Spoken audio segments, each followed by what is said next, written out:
Hey everybody, in this lesson I'm going to show you how easy it is to fix overexposed photos using ON1 Photo RAW's powerful editing tools. So let's take a look at this photograph here.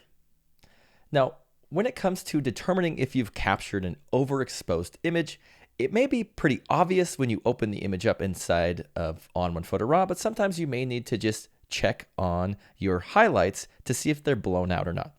And an easy way to do that is to view your clipping warnings. So what I typically do is I'll just hold down the J key on my keyboard, and that's going to show me my highlight clipping warnings. Anything that's blown out or complete white without any detail is going to show up with this red overlay here. So you can see within our sky, we have a lot of highlight clippings going on within these clouds. You can also view your clipping warnings by heading over to the right side of your screen, opening up your levels, and clicking on these little options here. This right one is going to be your highlight clippings, and this left one is going to be your shadow clippings. So you can see in red, we have all of that highlight clipping going on. So we need to fix that. We need to fix this overexposed image to bring back that detail that was there when we captured the photo. So there's a couple of different ways that we're going to do this. I'm going to show you the global way, or the way to do it within just your Develop tab by using global tone and color settings, and then we'll move into masking in case you want to modify specific areas independently of one another. So within the Develop tab, we're going to go into our tone and color section here, and we're going to play around with these tone sliders.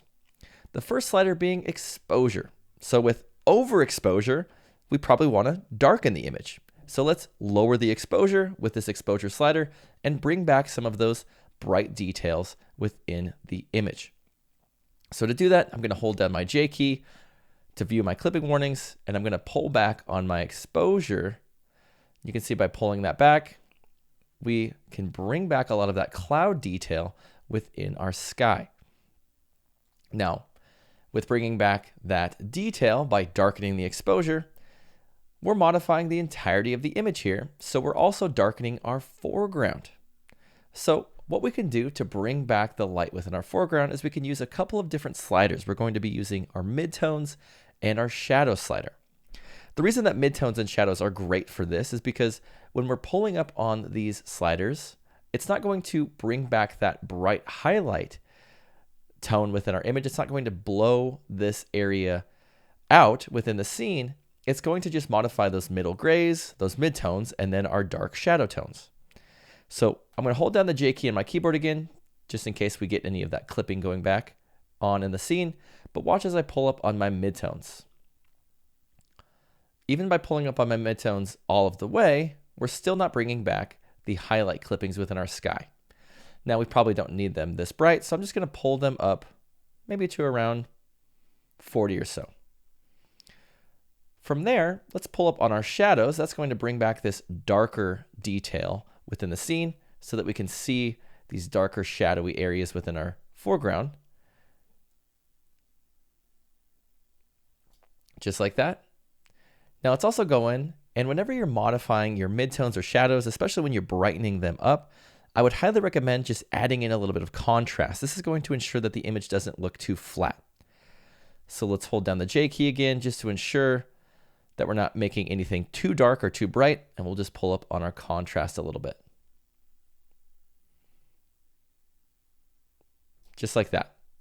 And so now let's check out our before and after. We have the original and after, and you can see the foreground stays pretty much the same brightness, whereas now we have a nice detailed sky section in the background of our photo.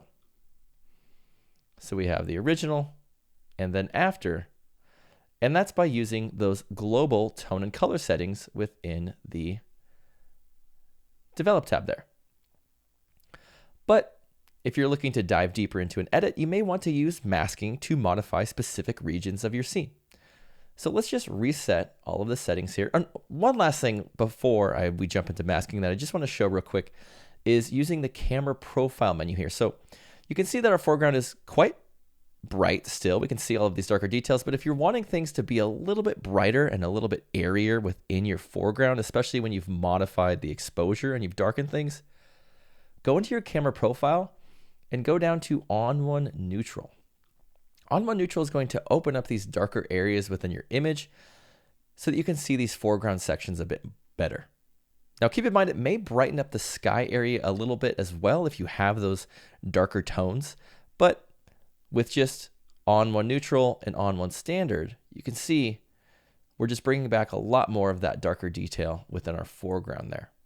So just something I wanted to mention real quick is to play around with that camera profile menu, and it can really help to bring back some of that darker detail that was in your foreground, especially when you're modifying and darkening your exposure. So we have before and then after. And we've completely fixed our blown out sky there. But again, you may want to dive into masking to modify those areas independently. So let's just reset this. And now let's target the sky section independently of the foreground section.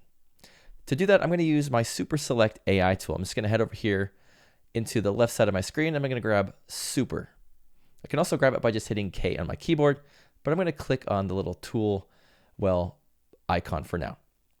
So I'm going to hover over the sky. You can see it's creating a selection over that sky area in the background. I'm just going to click to select it, and then I'll right click or secondary click, and let's add in an adjustment, and we're going to use exposure minus. You can see right out of the gate with adding in this exposure adjustment, you can see it does a whole lot to modify that sky section and bring back that dark or that bright detail within those clouds.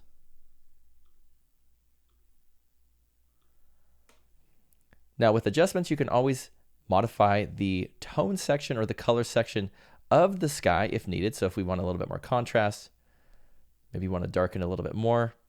It's really fun to play around with that and see what works for the scene that you're adjusting. So let's bring back just a hair of whites within the cloud, just around 2 or so. And the reason I'm pulling back on the whites just a hair is because sometimes when we're darkening things up too much, especially with our exposure slider, we can lose the life within that area. And so by bringing back the whites just a little bit, it can help make it pop again.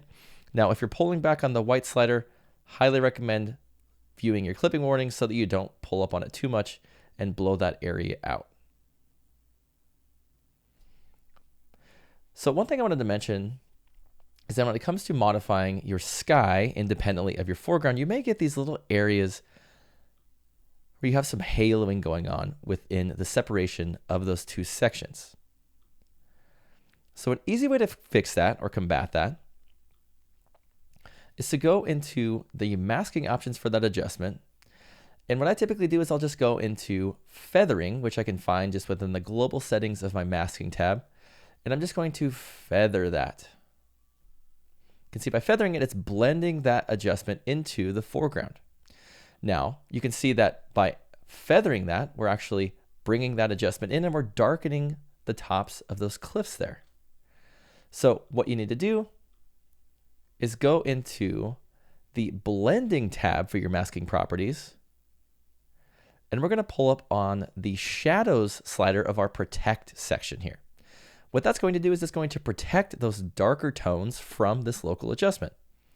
So if I pull up on shadows, you can see it does a great job of protecting those darker tones within the rocks and those cliffs.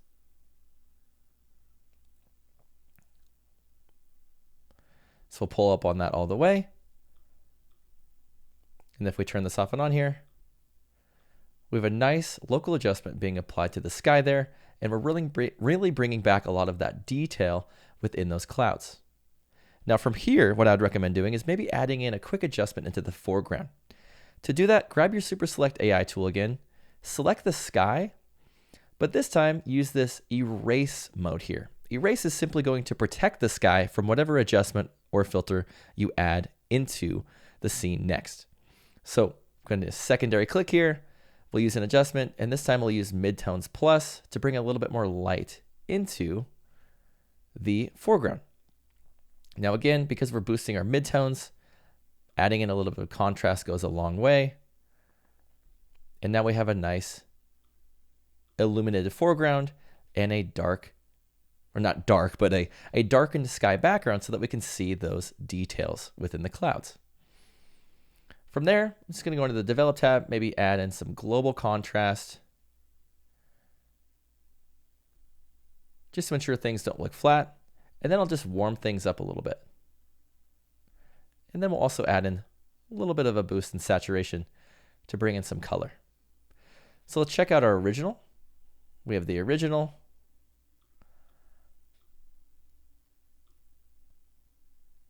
And then after.